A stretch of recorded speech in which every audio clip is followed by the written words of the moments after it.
दोस्तों मैंने अभी अभी एक नवभारत टाइम्स का आर्टिकल पढ़ा जिसे पढ़कर मैं भी हैरान रह गया। उसमें लिखा था अंतरिक्ष की ओर से धरती की तरफ आ रहा है एक विशालकाय शोर तूफान जिसके कारण पूरी पृथ्वी पर बिजली आ सकती है संकट में। जी हाँ दोस्तों, शोर तूफान के कारण भयानक बिजलियां गिर सकती है धरती पर। दोस्तों मैं आपकी जानकारी के लिए आपको बता दूं कि ये नीला आसमान धरती पर से बिल्कुल शांत नजर आता है, लेकिन ऐसा बिल्कुल भी नहीं है। इस शांत नजर आने वाले आसमान में ऐसे बहुत से राज छिपे हुए हैं और शांत नजर आने वाला आसमान बहुत ही खतरनाक है। दोस्तों मैं आपको बता दूं, अंतरिक्ष से धरती की तरफ आज विशालकाय शोर तूफान बड़ी तेजी से आ रहा है। वैज्ञानिकों को चेतावनी दी है कि कहीं तूफान धरती से टकरा ना जाए। इसमें बिजली की ग्रिड ठप हो सकते हैं जिसके कारण बिजली की आपूर्ति लड़खड़ा सकती है।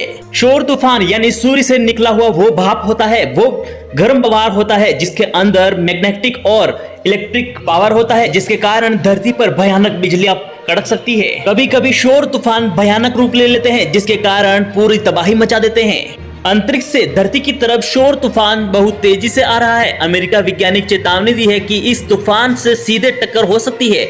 इससे बिजली ग्रिड ठप हो सकते हैं जिसमें बिजली की आपूर्ति लड़खड़ा सकती है। वैज्ञानिकों ने कहा है कि जिस तरह से धरती पर ज्वालामुखी होते हैं उसी तरह गर्म 1000 डिग्री पर उबल रहे सूर्य पर भी भयानक ज्वालामुखी होते हैं, और उन ज्वालामुखी से निकली भयानक तेज गर्म हवा का बवार जब छूटता है तो बड़ी बड़ी तेजी से धरती की तरफ बढ़ता है। सूर्य से निकलने के बाद वह किसी भी दिशा में फैल सकता है, लेकिन इस सौर मंडल में घूमता रहता है, इसी कारण धरती से टकरा सकता है। ये सौर तूफान बड़े भयानक होते हैं। इनमें ऐसी भयानक गर्म गैस होती है जो किसी भी लोगों को नुकसान पहुंचा सकती है। दोस्तों आपकी जानकारी के लिए आपको बता दें, 1859 में धरती पर एक भयानक सौर तूफान आया था जिससे पूरी धरती पर तबाही मचा दी थी और चारों तरफ धरती का तापमान का भी बढ़ गया था, और तेज हवाओं के कारण समुद्र में बड़ी बड़ी लहरें उठी थी जिसके कारण लोगों को काफी मुश्किलों का सामना करना पड़ा था। जिसके बाद भी कई ऐसे सौर तूफान धरती से टकराए हैं, लेकिन उनमें से सबसे खतरनाक 1859 में आया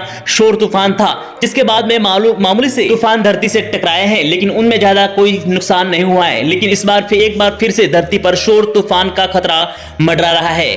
दोस्तों आसमान से धरती की तरफ आने वाले हर खतरे से अपडेट रहने के लिए हमारे चैनल को सब्सक्राइब करके बेल आइकन को प्रेस जरूर कर दें। तो मिलते हैं एक नए वीडियो में, तब तक के लिए।